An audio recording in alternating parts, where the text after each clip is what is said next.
तो चुनावी सरगर्मियों के बीच तमाम दिग्गज चुनावी रण में उतर चुके हैं। ताबड़तोड़ प्रचार लगातार देखने को मिल रहा है। ये 5 अलग अलग तस्वीरें इस वक्त आपके टेलीविजन स्क्रीन पर है। प्रधानमंत्री नरेंद्र मोदी लगातार मिशन 400 पार के नारे के साथ अलग अलग क्षेत्रों में रैलियां कर रहे हैं, तो गृह मंत्री अमित शाह भी हुंकार भर रहे हैं। उधर कमलनाथ के गढ़ में जेपी नड्डा नजर आने वाले हैं, तो इधर सियासी एक्शन में योगी और जयंत भी नजर आ रहे हैं। तो अखिलेश भी पीछे नहीं गए, पीलीभीत में आज दम दिखाने वाले हैं। तो ये अलग अलग तस्वीरें इस बात की तरफ इशारा कर रही है कि कैसे चुनावी सरगर्मी तेज नजर आ रही है और हर कोई एड़ी चोटी का जोर लगाता दिखाई देता है।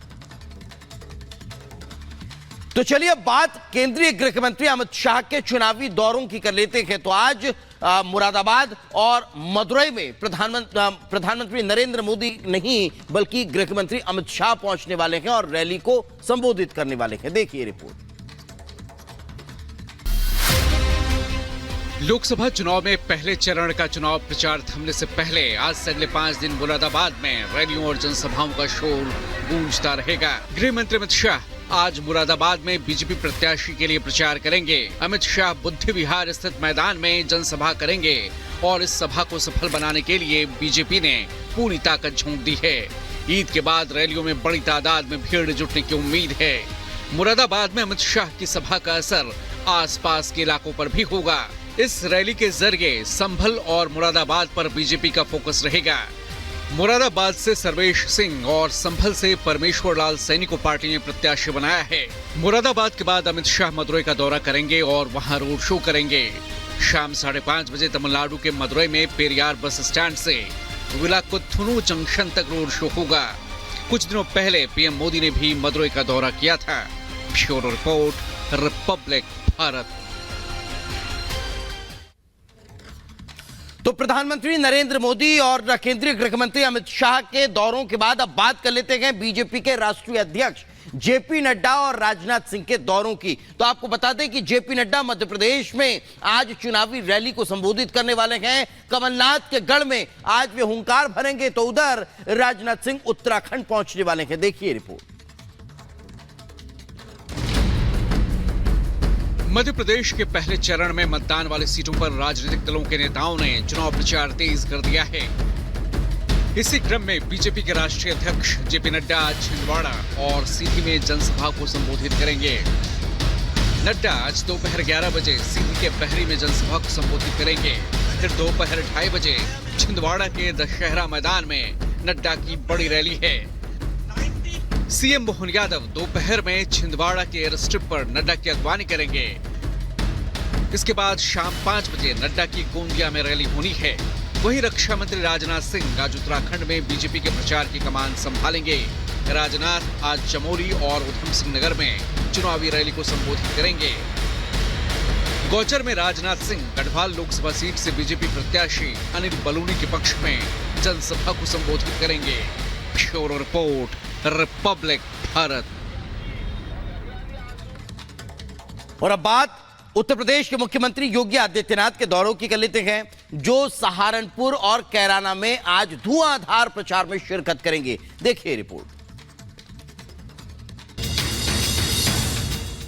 बीजेपी के स्टार प्रचारकों के ताबड़तोड़ प्रचार का सिलसिला जारी है। आज यूपी सीएम योगी आदित्यनाथ पश्चिमी यूपी में चुनाव प्रचार करेंगे। योगी आदित्यनाथ आज दोपहर 12:30 बजे कैराना में लोकसभा चुनाव के लिए प्रचार करेंगे। फिर दोपहर करीब 2 बजे देवबंद सहारनपुर में योगी की जनसभा होनी है। योगी आदित्यनाथ न सिर्फ यूपी बल्कि देश के अलग अलग हिस्सों में जाकर बीजेपी के लिए चुनाव प्रचार कर रहे हैं। सहारनपुर कैराना में आरएलडी भी बीजेपी के साथ मिलकर चुनावी ताल ठोक रही है। आरएलडी प्रमुख जयंत चौधरी आज बिजनौर में बीजेपी और आरएलडी के संयुक्त उम्मीदवार चंदन चौहान के पक्ष में प्रचार करेंगे। बीजेपी के साथ अपने गठबंधन को सही ठहराते हुए जयंत चौधरी कह चुके हैं कि आरएलडी का चुनाव चिन्ह नल है और बीजेपी का कमल को पानी की जरूरत है। कमल खिलेगा तो वहीं साइकिल हाथों से फिसलती जा रही है। Bureau report, Republic Bharat. तो एक तरफ धुआंधार प्रचार देखने को मिल रहा है, तो वहीं दूसरी तरफ अब बात कर लेते हैं तीसरे चरण के नामांकन की। तो तीसरे चरण के नामांकन के लिए आज से शुरुआत हो होने जा रही है। आपको जानकारी दें, 19 अप्रैल तक ये तीसरे चरण का नामांकन होगा। 7 मई को मतदान होना है। तीसरे चरण के लिए नामांकन दाखिल करने की अंतिम तारीख 19 अप्रैल रहेगी और नामांकन वापस लेने की तारीख 22 अप्रैल रहने वाली है। 4 जून को लोकसभा चुनाव के नतीजे आएंगे, तो 7 मई को होने वाले मतदान के नामांकन की प्रक्रिया आज से शुरू होने जा रही है। ये 2 अलग अलग तस्वीरें इस वक्त आप अपने टेलीविजन स्क्रीन पर देख पा रहे हैं। तीसरे चरण के नामांकन की आज से प्रक्रिया शुरू होने जा रही है, जो 19 अप्रैल तक चलने वाली है। 94 सीटें जो हैं वो 7 मई को यहां पर मतदान होना है। लोकसभा चुनाव के तीसरे चरण के लिए नामांकन दाखिल करने की प्रक्रिया आज से शुरू हो जाएगी। तीसरे चरण के तहत 12 राज्यों और केंद्र शासित प्रदेशों के 94 निर्वाचन क्षेत्रों में 7 मई को मतदान होगा। सभी चुनावों के लिए वोटों की गिनती 4 जून को होगी। लोकसभा चुनाव 7 चरणों में होंगे, जिनमें देश भर के मतदाता 19 अप्रैल, 26 अप्रैल, 7 मई, 13 मई, 20 मई, 25 मई और 1 जून को मतदान करेंगे। तीसरे चरण के लिए नामांकन दाखिल करने की आखिरी तारीख 19 अप्रैल है, जबकि नाम वापस लेने की आखिरी तारीख 22 अप्रैल है। पहले चरण में 107 सीटों पर मतदान होंगे, दूसरे चरण में 89, तीसरे चरण में 94, चौथे चरण में 96 सीटों के लिए मतदान होंगे। 5वां चरण 20 मई को होगा, जिसमें 49 लोकसभा सीटों के लिए वोटिंग होगी। छठे चरण का मतदान 25 मई को होगा, इसमें 57 सीटों के लिए वोट डाले जाएंगे। 7वां और अंतिम चरण 1 जून को होगा।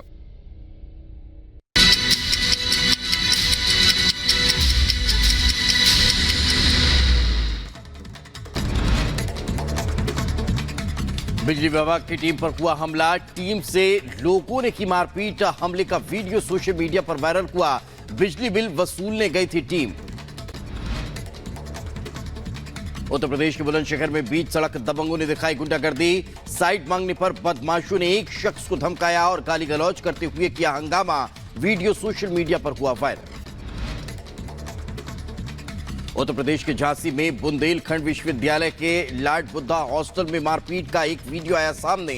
वीडियो में एक प्रोफेसर और एक छात्र मारपीट करते आए नजर। विश्वविद्यालय प्रशासन ने मामले को संज्ञान में लिया।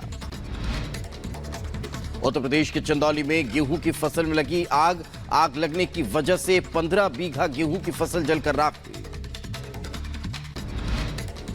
हरियाणा के पलवल में भी खेतों में अचानक लगी आग से हड़कंप। करीब 40 एकड़ में फैली आग। दमकल की गाड़ियों ने पाया आग पर काबू। उत्तर प्रदेश के रायबरेली में शॉर्ट सर्किट से गेहूं की खड़ी फसल में लगी भीषण आग। फसल जलने से किसानों को पहुंचा नुकसान। फायर ब्रिगेड की टीम ने आग पर काबू पाया। उत्तर प्रदेश के चंदौली में भारी मात्रा में जली करेंसी के साथ एक आरोपी गिरफ्तार। पुलिस ने नकली नोट और नोट छापने वाली मशीन भी आरोपी से बरामद की।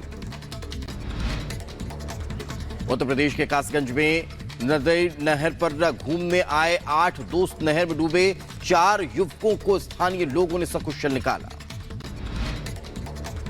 उत्तर प्रदेश के अंबेडकर नगर में अवैध तमंचा और कारतूस के साथ शातिर बदमाश गिरफ्तार। पुलिस को लंबे समय से आरोपी की थी तलाश। आधा दर्जन से ज्यादा मामले आरोपी पर दर्ज है। उत्तर प्रदेश के अलीगढ़ में नमाज के बाद कुछ युवक विवादित पोस्टर लेकर सड़कों पर घूमते दिखाई दिए।